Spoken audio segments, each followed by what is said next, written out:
Today, we're diving into one of the most ambitious sports projects on the planet. Seriously, Morocco is getting ready to host the Africa Cup of Nations in 2025. But believe me, that is just the beginning.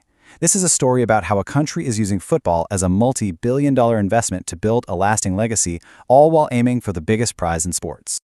You know, Africa's passion for football is absolutely legendary. It's woven into the very culture of the continent. But for decades, there's been this gap. The incredible love for the game, the roaring crowds, it hasn't always been matched by the stadiums themselves. That world-class feel was often just missing. Well, that is all about to change in a big, big way. When Morocco won the rights to host the 2025 Africa Cup of Nations, or AFCON, it wasn't just another win. No, it was like a starting pistol firing for a nationwide transformation. The country immediately kicked into high gear, getting ready to build arenas that could completely redefine the tournament experience. So let's set the scene here. We're talking about the 35th edition of Africa's Premier Football Championship. Now, originally, Guinea was supposed to host, but when their preparations fell behind schedule, Morocco stepped up to the plate with this incredibly powerful and impressive bid, promising to deliver a tournament like no one had ever seen before. So how are they going to pull this off?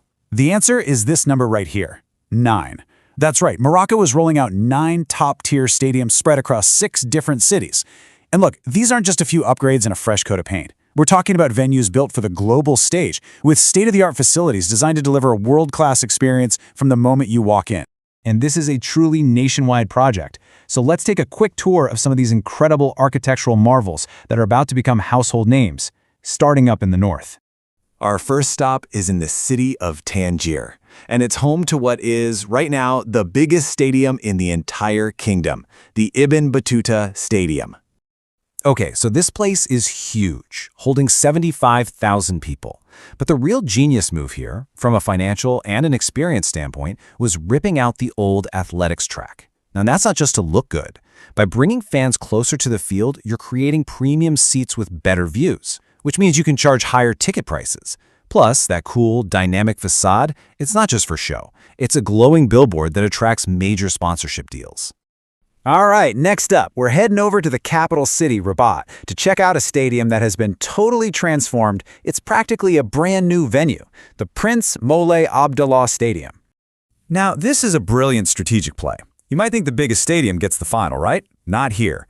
This 69,000-seat masterpiece in the capital is hosting the AFCON final. Why? Because its complete redevelopment and stunning metallic look make it a showpiece. Hosting the final here is a calculated business decision to showcase their most modern, telegenic facility to a massive global audience, which in turn boosts the country's brand and attracts future investment.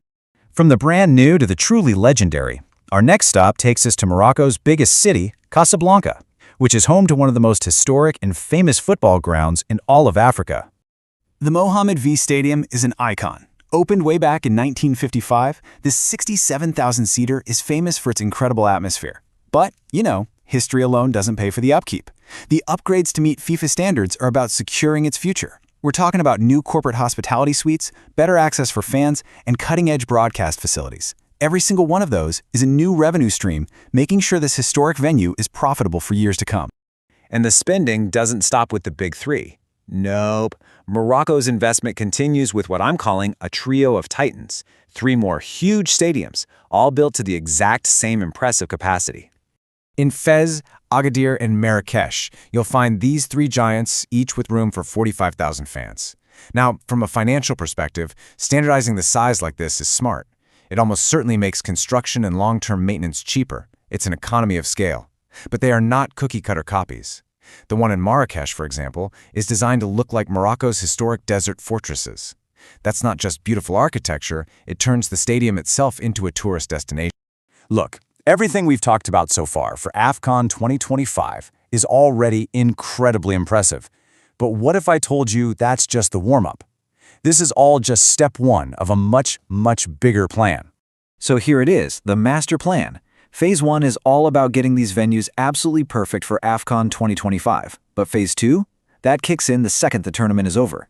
And that phase is all about expanding and redeveloping these stadiums again, this time to co-host the 2030 FIFA World Cup. Take the stadium in phase. After 2025, its capacity is going to jump up to 55,000. You can really see the strategy here. It's like they're playing chess. The goal for AFCON is to modernize everything and hit all the FIFA standards. The goal for the World Cup is even bigger: boost capacity everywhere and build infrastructure that can compete with the best on earth. It's a brilliant way to use one huge tournament as a launchpad for something even more massive. So, when that final whistle blows at AFCON 2025, the story doesn't end. Morocco is building a legacy, one of concrete and steel, yeah, but also one that's designed to completely change what it feels like to be a fan at a live game. And a huge part of that is the shift to football-specific stadiums. By getting rid of those running tracks, the stands are pushed right up against the field. This creates an unbelievably intense and electric atmosphere. From a business side, that looks fantastic to TV broadcasters, and it also lets you market those front row seats as premium, high-value tickets. Better experience, higher prices. It's a win-win. So, to wrap your head around the sheer scale of this, just look at their top 3 venues again. We're talking capacities of 75,000, 69,000, and 67,000. With a trio of giants like that, Morocco can anchor any major international event. This is the country planting its flag and telling the world, we are here, and we are ready. With this kind of unprecedented investment in modern, fan-first infrastructure, Morocco isn't just getting ready to host a tournament. It's trying to set a whole new standard for the continent. The ambition is undeniable, and it all boils down to one massive question. Will this go down in the books as the best designed tournament in the history of African football? We're all about to find out.